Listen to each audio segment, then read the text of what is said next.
ये है Pathanwadi 29C stall number 29C ground floor का। ये जुनेद भाई है। जुनेद भाई, क्या हाल है इधर का?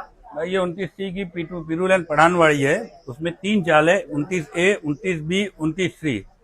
ये हाल अभी बारिश का मानसून का पूरा महीना भी बाकायदा तरीके से शुरू भी नहीं हुआ है, और ये जो गली की हालत है आप देख सकते हो कि ये अभी 2 दिन की बारिश के अंदर यहाँ पर यह हालत हो गई है।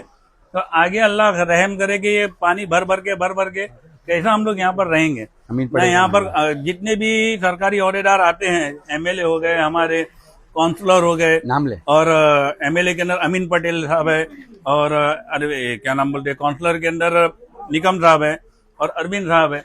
अरविंद साहब ने बोले थे और अमीन पटेल ने तो इलेक्शन के टाइम पे बोले थे कि हम ये पूरा बनाएंगे, लेकिन अभी तक ये कुछ भी काम नहीं आया ना। इलेक्शन के टाइम पे खाली वोट लेने के लिए आते हैं, वोट लेने के बाद इनको है ना ऐसे गायब हो जाते कि गधे के सर से सींग गायब हो जाती है। तो आप लोग ये इलेक्शन के टाइम पे इनसे बात क्यों नहीं करते?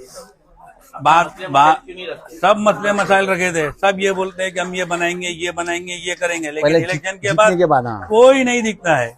हम बोल के थक गया। अब अगर ये लोग इलेक्शन के टाइम पे वोट मांगने आएंगे तो हमको तो वोट देने तो इख्तियार ही नहीं उन लोगों को वोट दिया जाए। जब हमारा काम ही नहीं होगा तो वोट देने का मकसद क्या है? जब एमएलए फंड पास हो जाता है, काउंसलर का फंड पास हो जाता है, तो पैसा जाता कहाँ है? जब हमारे यहाँ पर इतनी तकलीफ है, नीचे ऊपर मिला करके कम से कम 100 टेनेंट है।